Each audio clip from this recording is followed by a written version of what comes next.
안녕하세요. 역사를 사랑하는 여러분들을 위해 오늘은 고구려 역사에서 가장 눈부신 시대, 광개토대왕 시대의 위대한 명장 광리자건의 이야기를 들려드리겠습니다. 한반도의 역사 속에서 고구려는 강대한 제국이었고 특히 5세기 광개토대왕 재위 시절은 고구려가 최고의 영광을 누렸던 황금기였습니다. 그 시대 광개토대왕의 곁에서 수많은 전투를 지휘하며 대제국의 영토 확장을 이끈 명장이 있었으니 바로 광리자건입니다. 그는 역사 속에서 자신의 이름을 뚜렷이 새기지는 못했지만 고구려의 최전선에서 용맹함과 전술로 나라를 지켰던 진정한 영웅이었습니다.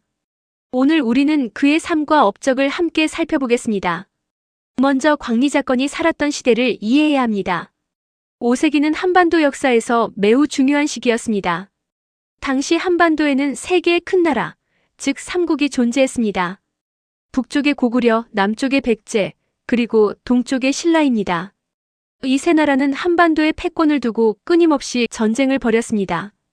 고구려는 기원전 37년 주몽이라는 영웅적 인물에 의해 건국되었습니다. 압록강 유역을 중심으로 시작된 이 나라는 약 700년에 걸쳐 점차 세력을 확대해 나갔습니다. 초기에는 한반도의 동북쪽 지역을 중심으로 성장했지만 시간이 지나면서 영토를 넓혀 나갔습니다. 그러던 중 391년 고구려의 역사에 한 명의 위대한 왕이 나타났습니다. 바로 광개토대왕, 즉 담덕왕입니다. 광개토대왕은 불과 19세의 나이에 왕위에 올랐음에도 불구하고 그의 통치 기간 동안 고구려를 동아시아의 강대국으로 변모시켰습니다. 그는 단순한 왕이 아니라 위대한 군사 전략가이자 정치가였습니다. 광개토대왕이 즉위했을 당시 고구려는 여러 어려움을 겪고 있었습니다. 남쪽의 백제와 신라의 위협이 있었고 북쪽의 거란이라 불리는 유목민족의 침입도 계속되고 있었습니다. 또한 중국의 강대한 제국들도 한반도에 대한 영향력을 행사하려 했습니다. 이러한 복잡한 상황 속에서 광개토대왕은 자신의 뛰어난 능력을 발휘했고 그의 옆에서 군사적 조언과 전술을 펴내며 도움을 준 인물들이 있었습니다. 그중 한 명이 바로 광리자건이었습니다. 안타깝게도 역사 기록 속에서 광리자건의 구체적인 출생 연도나 유년 시절에 대한 정보는 명확하지 않습니다. 이것은 당시 기록 문화의 한계 때문이기도 합니다. 고구려는 삼국사기를 비롯한 한반도의 역사서에 기록되기는 했지만 당시 기록 체계가 지금처럼 발달되지 않았기 때문에 모든 인물들의 생애가 상세히 남겨지지는 못했습니다. 하지만 광리자건이 고구려의 귀족 가문에서 태어났을 가능성이 높다고 추측합니다. 당시 고구려의 사회 구조에서 중요한 군사 지휘관이 되려면 특정한 가문에서 태어나야 했습니다. 고구려는 귀족 중심의 사회 체계를 유지하고 있었고 특히 군사 지휘권은 주요 귀족 가문에 집중되어 있었습니다. 광리자건이 어떻게 광개토대왕의 신뢰를 얻게 되었는지는 명확하지 않지만 그의 뛰어난 군사 능력과 전술 감각이 젊은 시절부터 드러났을 것으로 추측됩니다.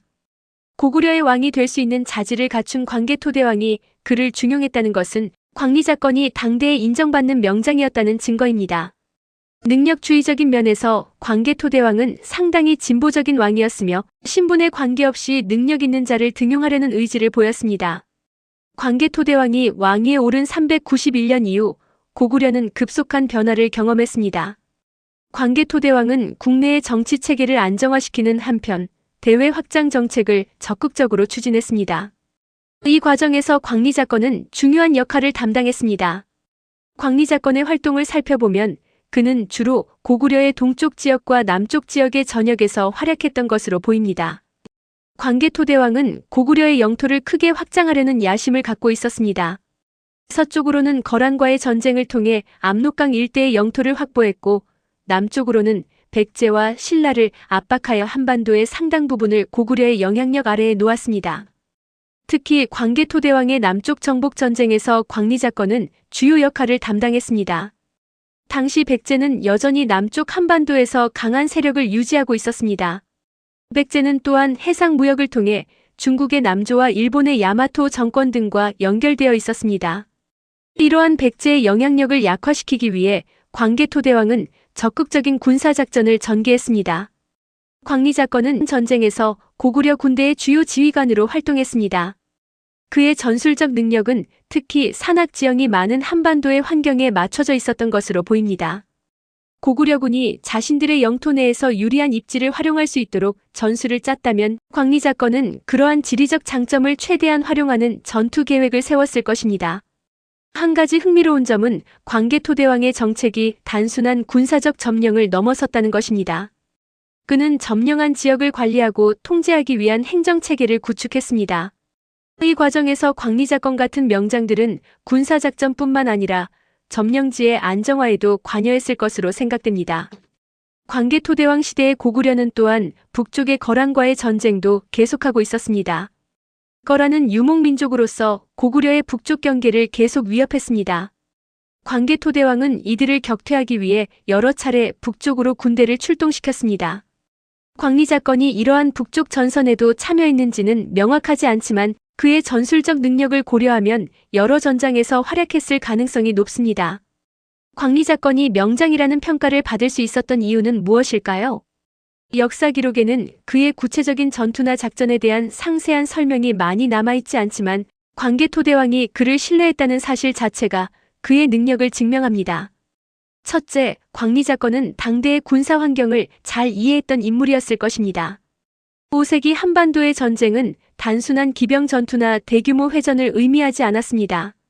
산악 지형이 많은 한반도에서 전쟁을 한다는 것은 복잡한 지리적 조건을 활용해야 한다는 의미였습니다.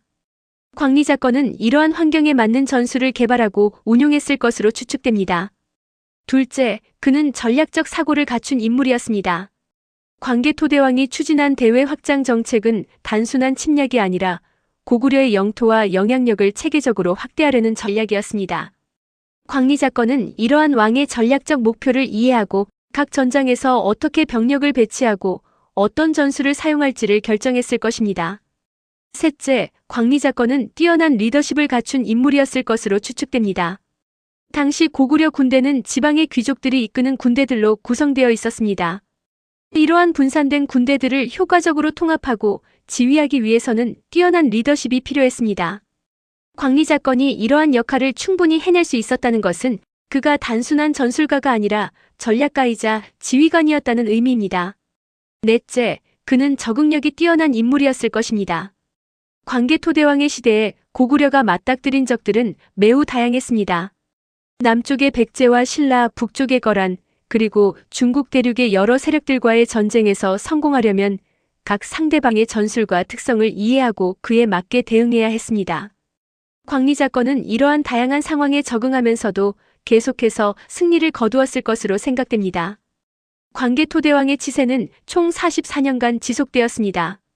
391년부터 413년까지, 그리고 그의 아들인 장수왕이 뒤를 이었습니다.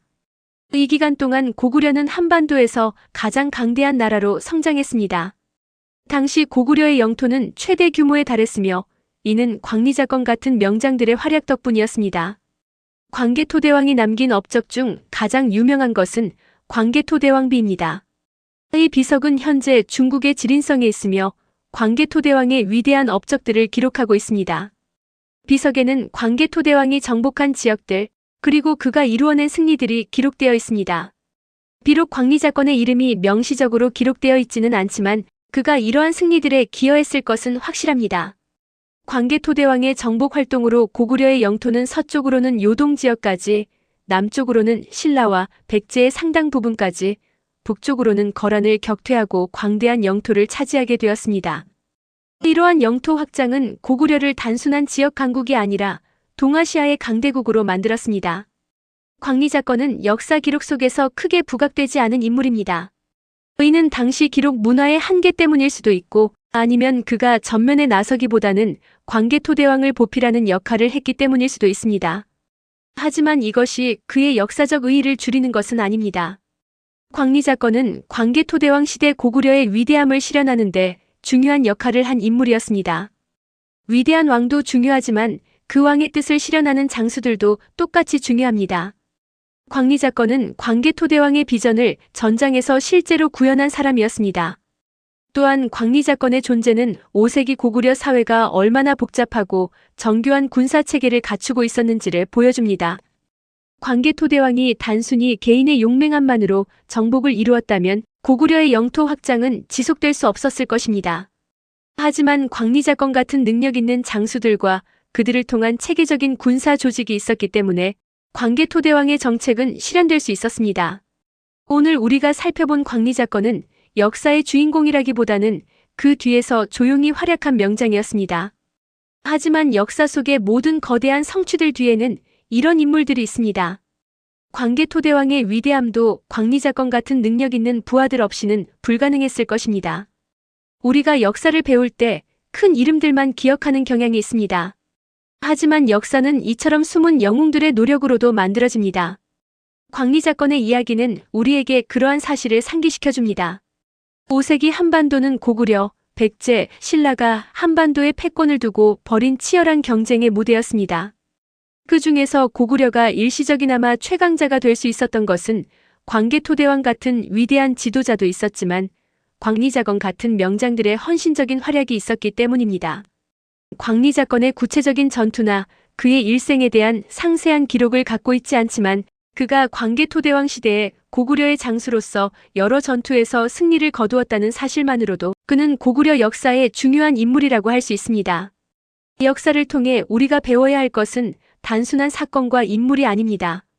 오히려 그러한 사건과 인물들이 어떻게 역사를 만들어갔는지 그리고 그 과정에서 어떤 노력과 헌신이 필요했는지를 이해하는 것입니다. 광리자건의 이야기는 그러한 역사의 참된 의미를 우리에게 보여줍니다. 혹시 이 영상이 도움이 되셨다면 좋아요와 구독 부탁드립니다. 그리고 고구려 역사나 다른 한국 역사에 대해 더 알고 싶은 주제가 있으시면 댓글로 남겨주세요. 우리는 계속해서 역사에 숨겨진 이야기들을 찾아내고 그것을 여러분과 함께 나누겠습니다. 감사합니다.